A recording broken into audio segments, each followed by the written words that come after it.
Hi friends, నేను మీ అనిల్ కుమార్. గత వీడియోలో మనం వికాస సూత్రాల గురించి పూర్తి క్లారిటీగా తెలుసుకున్నాం. ఈరోజు ఆ సిరీస్‌లో భాగంగా ఎలిజబెత్ హర్లాక్ వర్గీకరించిన మానవ వికాస దశల గురించి మాట్లాడబోతున్నాను. ఫ్రెండ్స్, ఈ చాప్టర్ చాలా ముఖ్యమైనది. ఎందుకంటే ఇక్కడ మనం బిట్లు తయారు చేయడం కాదు, కానీ ప్రతి పాయింట్ నుంచే ఒక బిట్ అడగవచ్చు. అంటే మీరు ఒక లైన్ మిస్ అయితే అదే లైన్ రేపు టెట్ లేదా డీఎస్సీ పరీక్షలో బిట్‌గా వచ్చి ఉండొచ్చు. కాబట్టి వీడియోని చివరి వరకు తప్పక చూడండి. నేను ప్రతి దశను సింపుల్‌గా, క్లియర్‌గా ఎగ్జామ్ పాయింట్ ఆఫ్ వ్యూలో చెప్పబోతున్నాను. మరి వీడియో నచ్చితే లైక్ చేయండి, ఫ్రెండ్స్‌తో షేర్ చేయండి, మన ఛానల్‌ని సబ్స్క్రైబ్ చేసుకోండి. అలాగే మీ అభిప్రాయాలను కామెంట్స్‌లో తప్పక చెప్పండి. ఎందుకంటే మీ ఫీడ్‌బ్యాకే నా కొత్త వీడియోలకి ప్రేరణగా ఉంటుంది. అందులో మొదటి దశ నవజాత శిశు దశ. దీన్నే పీరియడ్ ఆఫ్ ది నియోనేట్ అంటారు. దీని కాలం ఎప్పటి నుంచి ఎప్పటి వరకు ఉంటుంది సార్ అంటే, పుట్టిన దగ్గర నుంచి రెండో వారం చివరి వరకు ఉండే దశని అంటే నవజాత శిశు దశ అంటారనమాట. దీనినే జనన పూర్వ దశ అంటారు, లేదా నవజాత శిశు దశ. రెండింటిని కలిపి ఏమంటారంటే నవజాత శిశు దశ అని చెప్పడం జరుగుతుంది. అంటే 0 టు రెండవ వారం చివరి వరకు ఉండే దశనే నవజాత శిశు దశ అంటారు. ఇందులో బిట్ ఎలా ఫ్రేమ్ చేస్తాడు సార్ అంటే, ఏ దశలో శిశువు సర్దుబాటు చేసుకోవడం అనేది జరుగుతుంది అంటే నవజాత శిశు దశ పెట్టాలి. ఎందుకంటే కొత్తగా జన్మించిన శిశువు అనేవాడు జననపూర్వ పరిసరానికి, అదేవిధంగా జననాంతర పరిసరానికి మధ్య ఏర్పడిన పరిస్థితులను సర్దుబాటు చేసుకోవాల్సి వస్తుంది. కాబట్టి ఈ దశని సర్దుబాటు దశ అని కూడా అనడం జరుగుతుంది. రెండవ దశ చూసుకున్నట్లయితే శైశవ దశ. దీన్నే ఇన్ఫాన్సీ అని అంటారు. ఇందులో నేను పాయింట్లు అనేటువంటివి యాక్చువల్‌గా ఇది టెక్స్ట్ బుక్‌లో చాలా గజిబిజిగా ఉంటుంది. మనకు అర్థం కాదు ఎన్నిసార్లు చదివినా. ఎందుకంటే మనం మెయిన్ హెడ్డింగ్ శైశవ దశను వదిలేసి ఆ లోపలయన్నీ చదువుతుంటాము. కానీ ఎగ్జామ్‌లో వచ్చేసరికి కన్‌ఫ్యూజ్ అయిపోతుంటాం. ఎక్కడి నుంచి వస్తుందో బిట్ అర్థం కావట్లేదని.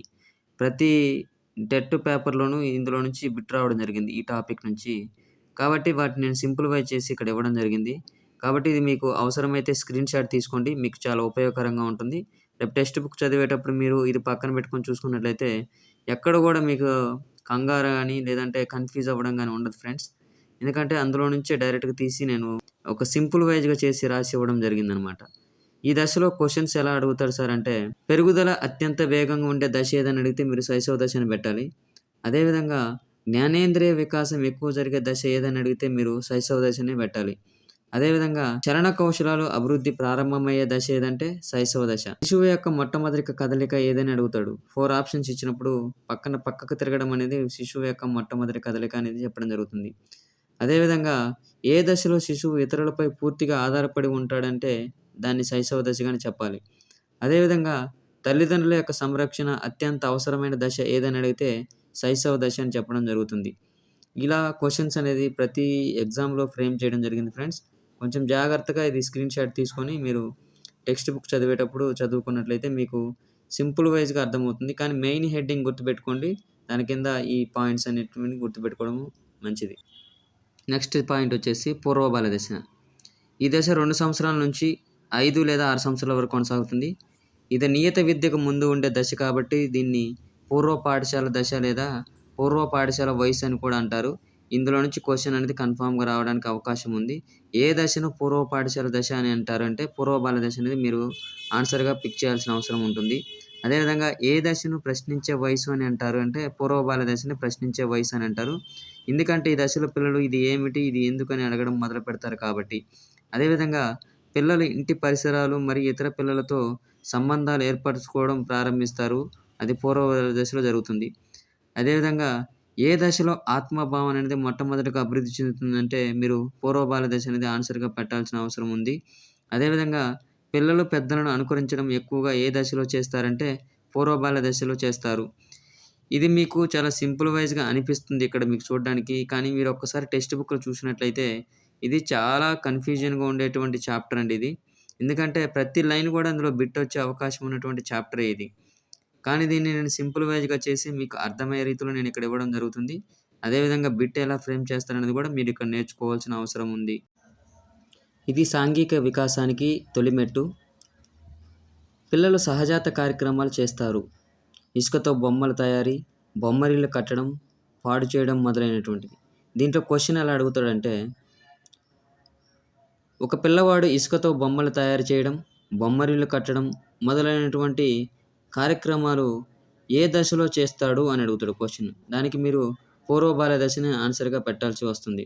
అదేవిధంగా ఏ దశలో పిల్లలు సమాంతర క్రీడలు మరియు సంసర్గ క్రీడలు ఎక్కువగా ఆడడం కనిపిస్తుందంటే పూర్వ బాల్య దశనని చెప్పాలి. అదేవిధంగా ఈ దశను ఏమంటారంటే అన్వేషణ దశ అని కూడా అంటారు. ఇప్పుడు మనకిక్కడ 3 చూడడం జరిగింది ఈ దశలోనే. ఒకటేం చెప్పాము మనము పూర్వ పాఠశాల దశ అని చెప్పాము. రెండోదొచ్చేసి ఈ దశని ప్రశ్నించే వయసు అన్నాము. ఇక్కడేమంటున్నామంటే దీన్ని అన్వేషణ దశ అని కూడా అనడం అనేది జరుగుతుంది. అంటే పిల్లలు తమ పనులు తామే చేయాలని ప్రయత్నిస్తారు కాబట్టి దీనిని అన్వేషణ దశ అని కూడా అనడం జరుగుతుంది. అదేవిధంగా ఈ దశను మరో దశ ఏమంటారంటే ప్రమాద వయస్సు దశ అని కూడా పిలుస్తారు. ఎందుకంటే పిల్లల్లో నైపుణ్యాలు పూర్తిగా అభివృద్ధి చెందకపోయినా కొత్త పనులు చేయడానికి వాళ్ళు ఉత్సాహాన్ని చూపించడం జరుగుతుంది. అందువలన ఈ దశని ప్రమాద వయస్సు దశ అని కూడా అనడం జరుగుతుంది. అదేవిధంగా ఈ దశని పూర్వ ముఠా దశ అని కూడా అనడం జరుగుతుంది. అంటే ప్రీ గ్యాంగ్ ఏజ్. చూసారా ఫ్రెండ్స్? ఈ ఒక్క పూర్వ బాల్య దశలోనే ఎన్ని క్వెషన్స్ వాడు ఫ్రేమ్ దశలు చేయడానికి అవకాశం ఉంది. ఎందుకంటే అంత డెప్త్ ఉంది ఈ ఏదైతే పూర్వ బాల్య దశ అనేది ఉందో. వాడు ఎక్కడి నుంచైనా బిట్ అడిగే అవకాశం ఉంది. చూడండి మనం ఎన్ని చెప్పుకున్నాం ఇందులో. దీన్ని పూర్వ ముఠా దశ అని అంటారు. అదేవిధంగా దీన్ని ప్రమాద వయస్సు దశ అంటారు. అదేవిధంగా దీన్ని అన్వేషణ దశ అని అంటారు. అదేవిధంగా దీనిని ప్రశ్నించే వయసు అంటారు. పూర్వ పాఠశాల వయసు అని కూడా అంటారు. చూడండి ఇన్ని మీకు ఒకే బుక్‌లో ఒక చిన్న పారాగ్రాఫ్ లాగా ఇస్తాడు. కానీ వీటిలో ఇన్ని దశలు ఉన్నాయి. సో ఈ వీడియోని చివరి వరకు చూడడం మాత్రం మర్చిపోకండి. నెక్స్ట్ చూసుకున్నట్లయితే ఉత్తర బాల్య దశ. ఈ దశ 6 సంవత్సరాల వయసు నుంచి 10 లేదా 12 సంవత్సరాల వయసు వరకు కొనసాగుతుంది. ఈ దశలో పిల్లలు పాఠశాలలో ప్రవేశిస్తారు కాబట్టి దీనిని పాఠశాల దశ అని అంటారు. స్కూల్ ఏజ్ అంటారు. ఇక్కడ కంపేర్ చేయండి. పూర్వ బాల్య దశను ఏమంటారు? పూర్వ పాఠశాల దశ అంటారు. ఉత్తర బాల్య దశను ఏమంటారు? పాఠశాల దశ అంటారు. గుర్తుపెట్టారు ఫ్రెండ్స్? సో ఇది కంపారిజన్ అనమాట. ఇప్పుడు మీకు క్లియర్గా అర్థమైందా? పూర్వ బాల్య దశనేమో పూర్వ పాఠశాల దశ అని అంటారు. ఉత్తర బాల్య దశనేమో పాఠశాల దశ అని అంటారు. నెక్స్ట్ పాయింట్ ఏంటి? దీన్ని ముఠా వయసు అని కూడా అని పిలుస్తారు. ఈ దశలో పిల్లల్లో శాశ్వత దంతాలు ఏర్పడతాయి. వాడు క్వశ్చన్ ఎలా ఫ్రేమ్ చేస్తారంటే ఏ దశలో పిల్లలలో శాశ్వత దంతాలు ఏర్పడతాయంటే ఉత్తర బాల్య దశలో ఏర్పడతాయని చెప్తారు. అదేవిధంగా అనుకరణ ఎక్కువగా ఉండే దశ ఏదంటే ఉత్తర బాల్య దశ. ఇతరుల యొక్క ప్రవర్తన, మాటలు, అలవాట్లను అనుసరించడం అనేది ఈ దశలో జరుగుతుంది. అదేవిధంగా సాంఘిక ప్రవర్తన అభివృద్ధి చెందే దశ ఏది అంటే అది ఉత్తర బాల్య దశ. ఇది మోస్ట్ ఇంపార్టెంట్ పాయింట్ ఇది. ఈ కింది ఏ దశలలో సాంఘిక ప్రవర్తన అనేది అభివృద్ధి చెందుతుందంటే ఉత్తర బాల్య దశ అనేది గుర్తుపెట్టుకోండి. ఎందుకంటే పిల్లలు పరిసరాలతో కలిసిపోవడం నేర్చుకుంటారు కాబట్టి how to behave to others అనేది ఈ దశలో నేర్చుకోవడం జరుగుతుంది కాబట్టి ఉత్తర బాల్య దశని సాంఘిక ప్రవర్తన అభివృద్ధి చెందే దశ అని కూడా అంటారు. అదేవిధంగా పెరుగుదల అనేది పూర్వ దశతో పోలిస్తే నెమ్మదిగా ఉంటుంది. అంటే సంవత్సరానికి కేవలం 2 నుంచి 3 అంగుళాల పెరుగుదల, బరువు కూడా తక్కువగా ఉండడం అనేది జరుగుతుంది. నేను ఒక పాయింట్ అడుగుతాను. పూర్వ బాల్య దశ, ఉత్తర బాల్య దశలో చెప్పినటువంటి దాంట్లో నుంచి అడుగుతున్నాను. చూడండి ప్రీవియస్ స్టెట్ పెట్టింది. పరిగెత్తడం, దూకడం, ఎగరడం వంటి చలనాత్మక నైపుణ్యాలు నేర్చుకోవడానికి అనువైన దశ ఏదని అడుగుతున్నాడు. నేను దీని గురించి ఆల్రెడీ డిస్కస్ చేశాను. కరెక్ట్ ఆన్సర్ తెలిస్తే మీరు కామెంట్లో తెలియజేయండి. ఇంకొకటి ముఖ్యమైన ఇంపార్టెంట్ ఏంటంటే పూర్వ బాల్య దశనే వాగుడుకాయ దశ అని కూడా అనడం జరుగుతుంది. ఫ్రెండ్స్, ఉత్తర బాల్య దశలో కౌశలాలు అనేవి ఎక్కువగా అభివృద్ధి చెందడం జరుగుతుంది. ఈ కౌశలాలని 4 దశలకు విభజించడం జరిగింది. ఒకటి స్వయం పోషక కౌశలాలు, సెల్ఫ్ హెల్ప్ స్కిల్స్. రెండోది సాంఘిక కౌశలాలు, సోషల్ స్కిల్స్. థర్డ్ వన్ పాఠశాల కౌశలాలు లేదా స్కూల్ స్కిల్స్. ఫోర్త్ వన్ భాషా వికాసం అనేది. ఇది మనం ఉత్తర బాల్య దశ పార్ట్ 1 అని పెట్టాను కదా, అందులోనే మనం ఆల్రెడీ డిస్కస్ చేసాం ఈ కౌశలాలన్నింటినీ. స్వయం పోషక కౌశలాలు అంటే ఏంటంటే శిశువు తనంతట తానుగా స్నానం చేయడం, ఆహారం తినడం, బట్టలు వేసుకోవడం మొదలైన వాటిని స్వయం పోషక కౌశలాలు అంటే సెల్ఫ్ అంటే తనంతట తానే అన్ని పనులు చేసుకోగలగడాన్ని స్వయం పోషక కౌశలం అంటారనమాట. రెండోది వచ్చేసి సాంఘిక కౌశలాలు లేదా సోషల్ స్కిల్స్ అంటే తల్లిదండ్రులకు సహాయం చేయడం, ఇంటి పనులు చేయడం, వస్తువులు సర్దడం, చిన్నవారికి సహాయం చేయడం. ఇవన్నీ కూడా దేని కిందకి వస్తాయంటే సోషల్ స్కిల్స్ లేదా సాంఘిక కౌశలాలు. అంటే ఇతరులకు సహాయం చేయాలనేటువంటి భావన విద్యార్థులలో అభివృద్ధి చెందడం అనేది జరుగుతుంది. మూడోది వచ్చేసి పాఠశాల కౌశలాలు. ఎందుకంటే దీన్ని పాఠశాల దశ అంటారు కదా ఉత్తర బాల్య దశని. కాబట్టి చదవడం, రాయడం, చర్చించడం, ఆలోచించడం, విశ్లేషించడం వంటి నైపుణ్యాలు ఈ దశలో అభివృద్ధి చెందడం జరుగుతుంది. చివరగా చూసుకున్నట్లయితే భాషా వికాసం.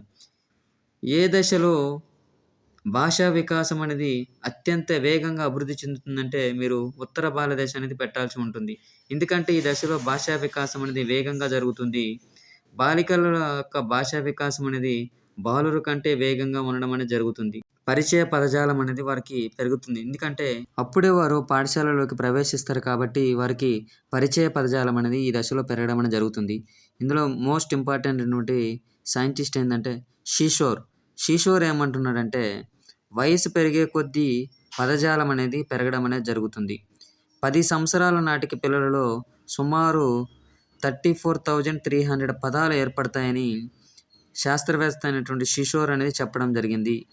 క్వశ్చన్ ఇందులో నుంచి ఎలా ఫ్రేమ్ చేస్తారంటే 10 సంవత్సరాల నాటికి పిల్లలలో ఎన్ని రకాలైనటువంటి కొత్త పదాలు ఏర్పడతాయి అని అడగవచ్చు. లేదంటే శాస్త్రవేత్త షీషోర్ యొక్క ప్రకారం వయసు పెరిగే కొద్దీ పదజాలం పెరుగుతుంది. 10 సంవత్సరాల నాటికి పిల్లలలో ఎన్ని పదాలు ఏర్పడతాయి? ఇంకొకలాగా ఎలా అడగవచ్చు. వయసు పెరిగే కొద్దీ పదజాలం పెరుగుతుందని 10 సంవత్సరాల నాటికి పిల్లలలో సుమారు 34,300 పదాలు ఏర్పడతాయని తెలియజేసినటువంటి మనోవిజ్ఞాన శాస్త్రవేత్త ఎవరని అడుగుతాడు. అప్పుడు మీరు షీషోర్ అనేది ఆన్సర్గా పెట్టవలసి ఉంటుంది. నెక్స్ట్ చూసుకున్నట్లయితే యవ్వనారంభ దశ. ఈ యవ్వనారంభ దశను క్వశ్చన్ ఎలా అడుగుతాడు. బాల్య దశకు మరియు కౌమార దశకు మధ్యన ఉండేటువంటి దశ ఏదని అడిగితే యవ్వనారంభ దశ అని చెప్పాలి. లేదంటే ఇంకోలాగా ఎలా అడుగుతారంటే ఉత్తర బాల్య దశకు మరియు కౌమార దశకు మధ్యన ఉండే దశ ఏదని అడిగితే యవ్వనారంభ దశ అనేది పెట్టాల్సి ఉంటుంది. అయితే ఈ యవ్వనారంభ దశ ఎప్పటి నుంచి ఎప్పటి వరకు ఉంటుందంటే 10 లేదా 12 సంవత్సరాల వయసు నుంచి ప్రారంభమై 13 సంవత్సరాల వరకు కొనసాగడం అనేది జరుగుతుంది. ఇందులో మోస్ట్ ఇంపార్టెంట్ చెప్తున్నాను చూడండి. ఈ యవ్వనారంభ దశ అంటే ఏంటంటే పోబర్టీ స్టేజ్. పోబర్టీ అనేది ఒక ఇంగ్లీష్ పదం అన్నమాట. ఇది పొబర్టస్ అనేటువంటి లాటిన్ పదం నుంచి రావడం అని జరిగింది. క్వశ్చన్ ఎలా అడుగుతాడు. పొబర్టీ అనే ఆంగ్ల పదం పొబర్టస్ అనే డాష్ పదం నుంచి రావడం జరిగింది. అంటే గ్రీక్ పదమా, లాటిన్ పదమా, ఇంగ్లీష్ పదమా, లేదంటే ఫ్రెంచ్ పదమా అని అడగడం జరుగుతుంది. కాబట్టి మీరు గుర్తుపెట్టుకోండి, పొబర్టీస్ అనే ఇంగ్లీష్ పదం పొబర్టస్ అనేటువంటి లాటిన్ పదం నుంచి రావడం జరిగింది. దీనికి పొబర్టస్ అనగా అర్థం ఏంటంటే పురుషత్వపు వయసు లేదా ఏజ్ ఆఫ్ మ్యాన్హుడ్ అనమాట. అంటే ఈ దశలో శిశువు అలైంగిక జీవితం నుంచి లైంగిక జీవితానికి మార్పు జరగడం అనేది జరుగుతుంది. అంటే లైంగిక అవయవాలు అనేవి పరిపక్వత పొందుతాయి. పునరుత్పత్తి సామర్థ్యం అనేది శిశువులో ఏర్పడడం అనేది జరుగుతుంది. మనోవిజ్ఞాన శాస్త్రవేత్త రూట్ యొక్క అభిప్రాయం ప్రకారము ఈ యవ్వనారంభ దశ అనేది శారీరక మరియు వైజ్ఞానిక మార్పులతో కూడుకున్న దశ అని చెప్పడం జరిగింది. అందువల్ల ఈ దశనే అతివ్యాప్త దశ లేదా ఓవర్లాపింగ్ స్టేజ్ అని కూడా అంటారు. ఎందుకంటే ఇది ఉత్తర బాల్య దశ చివరి భాగం నుంచి కౌమార దశ ప్రారంభాన్ని కలుపుకొని ఉండడం అనేది జరుగుతుంది. ఈ దశ సమయం చాలా తక్కువగా ఉంటుంది, కానీ శరీరంలో అంతర్గత మరియు బాహ్య మార్పులు చాలా వేగంగా జరగడం అనేది జరుగుతుంది. యవ్వనారంభ దశను 3 ఉపదశలుగా విభజించవచ్చు. ఒకటి పూర్వ యవ్వనారంభ దశ, మధ్య యవ్వనారంభ దశ, అదేవిధంగా ఉత్తర యవ్వనారంభ దశ 3 ఉపదశలుగా విభజించడం జరిగింది. పూర్వ యవ్వనారంభ దశలో ద్వితీయ లైంగిక లక్షణాలు కనిపించడం అనేది ప్రారంభమవుతుంది. మధ్య యవ్వనారంభ దశ, ఈ దశలో ఆడపిల్లల ఋతుస్రావం ప్రారంభమవుతుంది. మగపిల్లల రాత్రి వీర్యస్రావం ప్రారంభమవుతుంది. ద్వితీయ లైంగిక లక్షణాలు ఇంకా అభివృద్ధి చెందుతున్న దశలోనే ఉంటాయి. మూడవదిగా ఉత్తర యవ్వనారంభ దశ, ఈ దశలో ద్వితీయ లైంగిక లక్షణాలు పూర్తిగా అభివృద్ధి చెందుతాయి. లైంగిక అవయవాలు సక్రమంగా పనిచేయడం ప్రారంభిస్తాయి.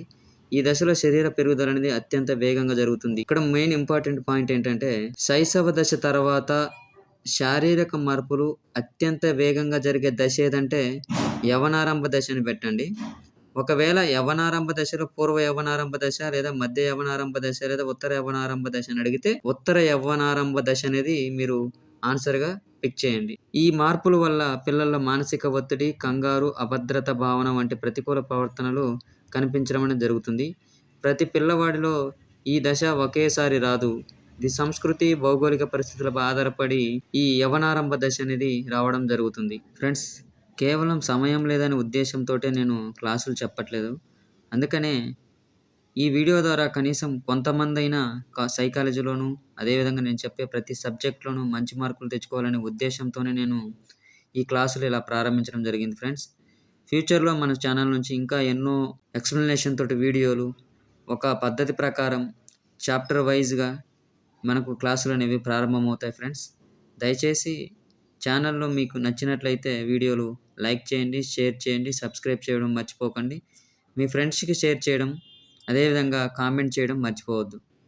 తర్వాత కౌమార దశ. కౌమార దశ ఎప్పటి నుంచి ఎప్పటి వరకు ఉంటుందంటే, ఈ దశ 13 సంవత్సరాల నుంచి ప్రారంభమై 18 సంవత్సరాల వరకు కొనసాగడం అనేది జరుగుతుంది.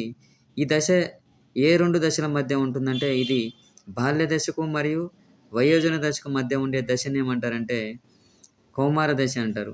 కౌమార దశ అనేది పునరుత్పత్తి కాలం. అంటే పునరుత్పత్తి సామర్థ్యం అనేది ప్రారంభమయ్యేటువంటి దశనే కౌమార దశ అంటారు.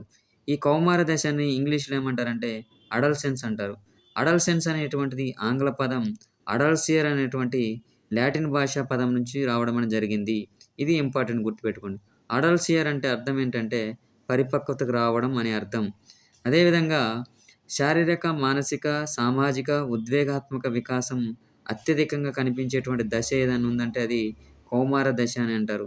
అందుకనే ఈ దశలో ఇలాంటి వికాసాలన్నీ ఒక్కసారిగా విద్యార్థులలో కనిపించడం వల్ల ఈ దశనేమంటారంటే సందిగ్ధ వయసు అని అంటారు. అంటే అకస్మాత్తుగా వచ్చేటువంటి ఈ మార్పులను స్వీకరించలేకపోవడం వల్ల విద్యార్థులలో అభద్రతా భావన అనేది కలుగుతుంది. ఈ దశను స్టాన్లీ హాల్ ఏం చెప్పాడనంటే, కౌమార దశ అనేది ఒత్తిడి, ప్రయాస మరియు కలతలతో కూడుకున్న దశ అని అనడం జరిగింది. ఈ బిట్ టెట్‌లో ఎన్ని సార్లు వచ్చిందో లెక్కే లేదు. నెక్స్ట్ జెర్సీల్డ్. సారీ ఫ్రెండ్స్, ఇక్కడ జెర్సీ అని పడింది. కాదు జెర్సీల్డ్. జెర్సీల్డ్ ప్రకారము కౌమార దశ అనేది బాల్య దశ నుంచి వయోజన దశకు మానసికంగా, ఉద్వేగాత్మకంగా మరియు శారీరకంగా మారే దశనే కౌమార దశ అని అనడం జరుగుతుంది. ఈ కౌమార దశలో భావోద్వేగాలనేటువంటివి తీవ్రంగా ఉంటాయి. అంటే విద్యార్థి కొన్నిసార్లు ఉల్లాసంగా ఉంటాడు, కొన్నిసార్లు నిరుత్సాహంగా ఉండడం అనేది జరుగుతుంది. అదేవిధంగా ఈ కౌమార దశలో స్వీయ చేతనత్వం అనేది పెరుగుతుంది. అంటే సెల్ఫ్ కాన్షియస్‌నెస్ అనేది విద్యార్థులలో పెరగడం జరుగుతుంది. అంటే విద్యార్థులు తమ గురించి ఇతరులు ఏమనుకుంటున్నారనే ఆలోచన ఎక్కువగా ఉండడం అనేది జరుగుతుంది. ఈ కౌమార దశలో వీరారాధన అంటే హీరో వర్షిప్ అనేది ఎక్కువగా ఉంటుంది. అంటే ఇష్టమైన క్రీడాకారులను, హీరోలను, టీచర్లను ఆదర్శంగా తీసుకోవడం జరుగుతుంది. అదేవిధంగా శారీరక అలంకరణపై ఆసక్తి అనేది పెరుగుతుంది. అంటే మంచి వస్త్రాధరణ, ఆకర్షణీయంగా కనిపించడం కోసం కోరుకుంటారు. అదేవిధంగా స్నేహబంధాలు తీవ్రంగా ఉంటాయి. స్నేహితుల యొక్క ప్రభావం తల్లిదండ్రులపై ఉంటే ఎక్కువగానే ఉంటుంది. అంటే స్నేహానికే ఎక్కువ విలువిస్తారనమాట తల్లిదండ్రుల కంటే కూడా. అదేవిధంగా ఊహాశక్తి అనేది పెరుగుతుంది. అంటే విద్యార్థులు పగటి కలలు కనడం, భవిష్యత్తు యొక్క కలల ప్రపంచంలో జీవిస్తూ ఉండడం జరుగుతుంది. అదేవిధంగా ఈ వయసులో సామాజిక చైతన్యం అభివృద్ధి చెందుతుంది. అంటే సమాజంలోని సమానత్వం, అన్యాయం వంటి అంశాలపై వాళ్ళు ఆలోచించడం అనేది జరుగుతుంది. అదేవిధంగా స్వతంత్రత భావం అనేది పెరుగుతుంది. అంటే నిర్ణయాలు తమంతట తాము తీసుకోవాలని కోరుకోవడం జరుగుతుంది. అదేవిధంగా స్వీయ గౌరవం అనేది మరియు గుర్తింపు పట్ల ఆకాంక్ష అనేది పెరగడం జరుగుతుంది. అంటే ఇతరుల నుంచి అభినందనను వారు కోరుకోవడం అనేది జరుగుతుంది. అదేవిధంగా ధార్మిక మరియు నైతిక చైతన్యం అనేది విద్యార్థుల్లో అభివృద్ధి చెందుతుంది. అంటే మంచేదో, చెడేదో తెలుసుకోవడం కోసం ఈ దశ అనేది ప్రారంభమవుతుంది. అదేవిధంగా ఈ దశలో స్వయం సమృద్ధి కోరిక అనేది ఎక్కువగా ఉండడం జరుగుతుంది. అంటే వారు తమ జీవితంలో ఆదర్శాలను, లక్ష్యాలను ఈ కౌమార దశలోనే ఏర్పరచుకోవడం జరుగుతుంది. ఫ్రెండ్స్, బ్రీఫ్‌గా కౌమార దశ గురించి ఈ పాయింట్స్ అనమాట. ఇవి చాలా సింపుల్ వైస్‌గా చేసి మీకు ఇవ్వడం జరిగింది. ఫ్రెండ్స్, ఇంతవరకు మనం వికాస సూత్రాలు మరియు వికాస దశల గురించి పూర్తి క్లారిటీగా అర్థం చేసుకున్నాం. ఇప్పటివరకు మనం చెప్పినవి మొత్తం సైకాలజీ మొదటి చాప్టర్‌లో ఉన్నటువంటి ముఖ్యమైనటువంటి చాప్టర్స్. కానీ ఈ చాప్టర్‌లో ఇంకొక చిన్న భాగం మిగిలి ఉంది. అదేంటంటే వికాసాన్ని అర్థం చేసుకోవడంలో అణుదైర్ఘ్య మరియు ఖండచ్ఛేద విధానాలు, longitudinal and cross sectional approaches of understanding development అనేది చాప్టర్ చెప్పాలి. దీనిని మనం వచ్చే వీడియోలో సింపుల్‌గా లేదా బిట్ వైస్ క్లియర్‌గా చేసుకుందాం. అదేవిధంగా మనం తర్వాత వీడియోలో వికాస సిద్ధాంతాలకు ప్రవేశిస్తాం. అంటే పియాజే యొక్క సంజ్ఞానాత్మక వికాస సిద్ధాంతం, ఎరిక్ ఎరిక్సన్ యొక్క మనోసాంఘిక వికాస సిద్ధాంతం, కోల్బర్గ్ నైతిక వికాస సిద్ధాంతం, అదేవిధంగా సిగ్మండ్ ఫ్రాయిడ్ యొక్క మనోలైంగిక వికాస సిద్ధాంతం. ఇవన్నీ డీటెయిల్‌గా అందరికి అర్థమయ్యేలా సింపుల్ వైస్‌గా నేర్చుకుందాం. మరి ఈ వీడియో మీకు నచ్చితే లైక్ చేయండి, ఫ్రెండ్స్‌తో షేర్ చేయండి, మన ఛానల్‌ని సబ్స్క్రైబ్ చేయడం మర్చిపోకండి. మరియు మీ అభిప్రాయాన్ని కామెంట్స్‌లో తప్పక చెప్పండి. ఎందుకంటే మీ సపోర్టే నన్ను ముందుకు తీసుకెళ్ళడానికి ప్రేరణగా ఉపయోగపడతాయి. మరి ఫ్రెండ్స్, తదుపరి వీడియోలో కలుద్దాం. అప్పటి వరకు కంటిన్యూ లెర్నింగ్, కంటిన్యూ గ్రోయింగ్.